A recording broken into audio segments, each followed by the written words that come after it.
Olá, amigos da TV Serra Norte. Agora nós estamos aqui com o Dr. Gilson Tomás para esclarecer um pouco do que dizem os acusados pelos casos de estupro e crime digital. Dr. Gilson, quais são os fatos que corroboram para que seus clientes sejam considerados inocentes? Bom dia, TV Serra Norte, não é isso? Olha só, fatos concretos, tá, que nós temos. Primeiro eu vou já sinalizar no sentido de que o processo ele está correndo em sigilo, em segredo, então algumas coisas não poderão ser abertas, né? Haja vista esse segredo de justiça. Bom, a suposta vítima, ela afirma que ela teria, né, se encontrado com um dos acusados e que após ela ter ingerido uma bebida, alguma coisa dele, um copo de cerveja, né, que ela começou a passar mal. Entretanto, alguns fatos apurados, já constante do processo, elas levam a crer que a situação não se passou como ela afirma, que o ato foi consentido, certo? E um fato muito interessante é que ela posteriormente ao ato, ela teve conversa via WhatsApp com um dos acusados, fazendo menção, inclusive, a alguma coisa que eles teriam feito, né? E sinalizando isso através, inclusive, de emoji, aquele emoji da risadinha, né? Satirizando o fato, satirizando aquele ato. Existe algum fato, além desses, que pode acrescentar para que seus clientes sejam considerados inocentes? Com relação à divulgação, né, da imagem, um exemplo, a divulgação da imagem, um dos acusados, ele perdeu o celular um dia após o ato. Perdeu o celular. E isso também comprovado, nós temos lá como comprovar, já está no processo, né? Já vista que a última utilização dele, aquele famoso que a gente vê embaixo lá, né, visto por último, né, foi visto no dia 14/7, às 4h08. E a notícia que nós temos, que está sendo veiculado, né, no processo e junto à imprensa, é que a divulgação dessas imagens ela teria ocorrido no dia 20/7, ou seja, quase uma semana após. E isso já está bem encaminhado, certo? Provado no inquérito que o celular realmente foi perdido. Existe a informação de que o boletim de ocorrência pelo furto do celular foi feito após 4 dias. Por que esse intervalo tão grande entre a perda do celular e o registro do boletim de ocorrência? Veja bem, bom, primeiro nós vamos colocar o cotidiano, né? No cotidiano você vê que eu já perdi celular e não registrei ocorrência, né? Eu perdi celular e não registrei. Pouquíssimas pessoas perdem o celular e registram. Isso é normal, isso aí não é caso de muita expectativa. Nesse caso específico, está sendo levantado toda essa questão aí, esse questionamento, por conta do fato ocorrido, né? E teve que se fazer o registro, sim, porque após o fato teve que se fazer o registro, lógico, né? Mas ele não foi apenas o registro. O principal, o registro, se ele foi feito, até porque você tem um prazo para registrar tudo, né? Tudo você tem prazo, estava dentro do prazo. O principal é ele ou eles divulgaram ou não as imagens. E a resposta é não, eles não divulgaram. A questão de registrar após foi apenas uma questão de formalidade, porque tem que constar no processo, né? Se a defesa fala alguma coisa, ela tem que provar, né? Como é que ela fez essa prova? Fez o registro. O ônus da prova é de quem de quem alega, né? Alega. Mesmo a defesa, se ela alega alguma coisa, ela tem que provar aquilo que ela alegou, né?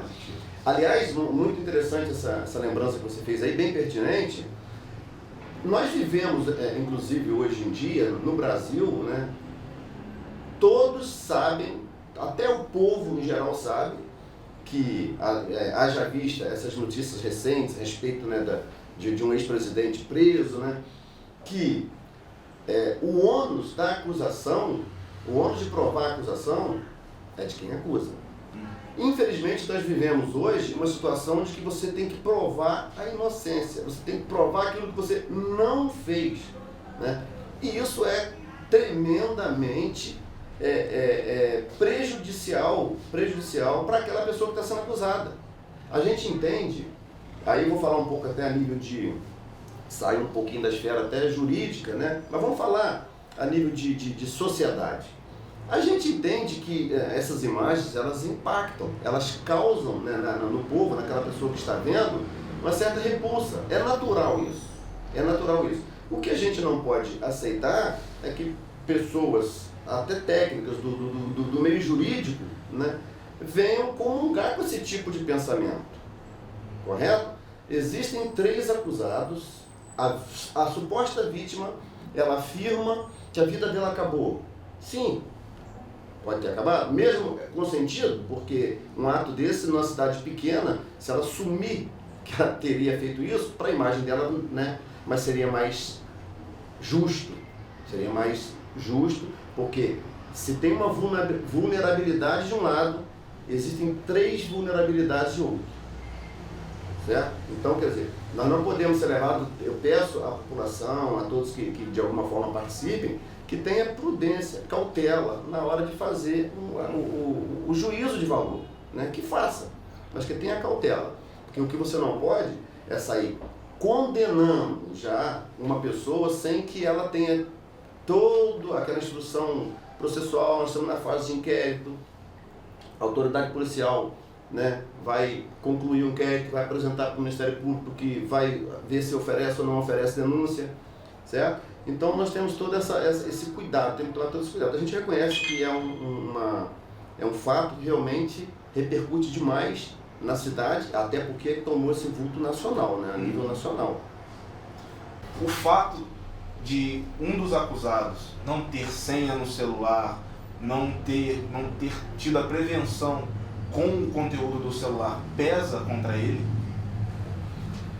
O crime digital, que seria, na verdade, eles são acusados por três tipos penais, né? Que é gravação não autorizada, né? E a divulgação, certo?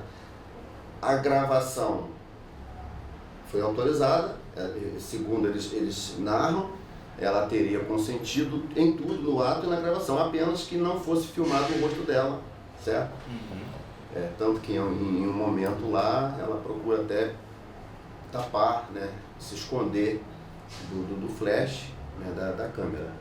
E a divulgação, como eu falei, está bem claro, está em fase de inquérito policial, está provado, vamos dizer assim. Tá? Claro que prova em termos judicial, mas está provado. Tá? Foi apontado os suspeitos pelo furto do celular, já foram ouvidos pela autoridade policial, e a autoridade policial também, no grau de prudência, de cautela, mas eu tenho certeza que a autoridade policial está convicta de que o celular realmente foi perdido. Então, não houve a divulgação. Não houve essa divulgação. Cai por terra por causa do furto. O crime de divulgação. Por causa do furto. E um outro detalhe também importante é que essas imagens, elas teriam sido divulgadas num grupo de WhatsApp criado aí por conta da exposição, certo? Nós sabemos que, quem conhece um pouquinho lá sabe que todo compartilhamento via WhatsApp, quando ela é original, parte do meu aparelho para você vai receber sem nenhum aviso ali, sem nada diretamente. Quando eu te passo uma mensagem que eu já recebi de outra pessoa, todo mundo sabe que vem aquela encaminhada, eu recebi de alguém, encaminhei. E lá no grupo aparece o número do celular da pessoa que passou originalmente. E não foi o número do celular que estava as imagens. O número do celular furtado. Pegaram o celular, furtaram o celular, passaram essa imagem desse celular furtado para um outro celular, e esse outro celular é que compartilhou. A informação de que um dos clientes seria virgem e por isso teriam feito vídeo para que envaidecesse a situação ali, isso procede ou não procede? Não é bem por aí. Isso aí é uma coisa que surge no decorrer de uma coisa. Todos eles eram amigos, né? E ficava aquela brincadeira. Isso aí não procede, não teria como fazer uma imagem por conta disso. Isso aí não procede. Se a questão é de é virgem ou não é virgem, né? Isso não tem relevância. Não tem relevância para esse caso. Certo. Então isso não conta como motivação para o vídeo. Existiu mesmo o consentimento da vítima. Consentimento da vítima. Seus clientes têm envolvimento com tráfico de drogas ou são usuários de drogas? Olha só, um deles teve passagem que ainda não foi concluído, responde a um processo, né, por tráfico de drogas, que isso pode ser muito bem revertido para consumo, haja vista a quantidade, e é um processo que, como eu disse, ainda está em andamento. Não houve conclusão desse processo. Se não houve conclusão desse processo, se não tem uma decisão judicial transitada em julgado, ou seja, que ainda caiba qualquer recurso, a nossa Constituição garante que ele é considerado inocente. Ele é réu primário. Réu primário. Por eles terem acesso à droga, eles usariam disso para poder dopar a vítima. Então isso não procede. Eu posso usar uma palavra? Fantasia. Fantasia. Vai entrar naquele discurso que nós falamos, de que se eu não for imparcial para apurar tudo, pode ser uma fonte de apuração? Pode, mas que não seja essa fonte só. Né? Pode entrar na linha de investigação? Pode, correto? Mas daí você afirmar que isso teria motivado é outra coisa. Tanto é que as coisas caminham até já para descartar o uso do famoso Boa Noite Cinderela. As coisas caminham para isso. As coisas já começam a encaminhar para um lado de uma possível embriaguez. Hoje o caso está na delegacia.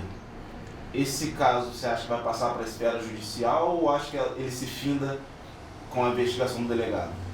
Não, vai passar para a esfera judicial, haja vista que é um inquérito, né? O inquérito ele existe para apurar indício, né? A materialidade e o indício de autoria. Né? E quando você está na fase de inquérito, que é uma fase inquisitorial, ou seja, que não tem como você... o contraditório, é o que a gente conhece como contraditório, aí eles priorizam a sociedade. Ou seja, quando nós na justiça temos que na dúvida você é a favor do réu, a dúvida ela milita em favor do réu, inquérito policial, se houver alguma dúvida, vai militar em favor da sociedade. Então, vai ser mandado para o Ministério Público, né? O Ministério Público, então, oferece denúncia, o juiz analisa, aceita ou rejeita a denúncia, a tipificação, os tipos de crime, e por aí caminha para você ter uma fase lá depois, toda a instrução processual, oitiva de testemunhas, todas novamente na via judicial, as testemunhas que foram ouvidas em inquérito vão falar também perante o juiz e caminhar até que haja sentença de mérito. O fato do caso ter se tornado nacional prejudicou as investigações, atrapalhou em algum momento o andamento do processo? Não. Isso são coisas independentes. Nós acreditamos, né? Nós acreditamos na autoridade policial fazendo a função dela, fazendo o papel dela. Cremos que ela vai fazer a função dela, reunir, procurar todos os elementos, né, que possam ajudar a esclarecer, porque a ideia é esclarecer e os nossos clientes estão disponibilizando toda e qualquer informação. Me lembro agora que o caso envolve celulares, não só dos acusados, né, mas houve troca de mensagens, houve ligações da suposta vítima para uma das testemunhas.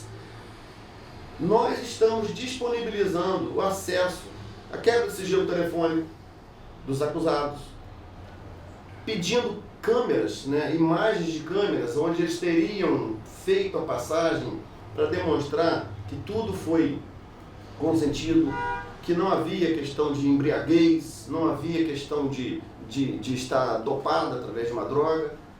Tudo isso. E agora, o que nós esperamos é que as pessoas envolvidas, inclusive a suposta vítima, também disponibilizem seu aparelho celular.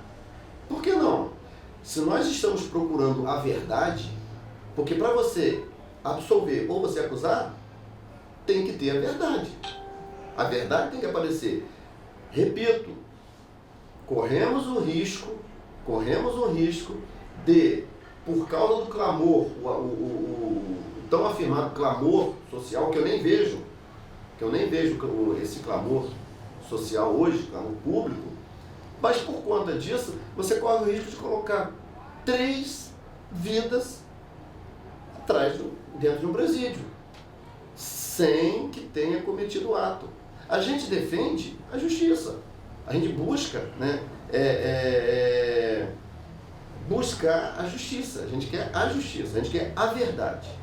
Caso seus clientes sejam considerados inocentes, devido à exposição do caso, eles podem entrar com danos morais por ter tido toda essa exposição do caso? Eles não têm a menor intenção. Eles não têm a preocupação deles é realmente de mostrar a verdade.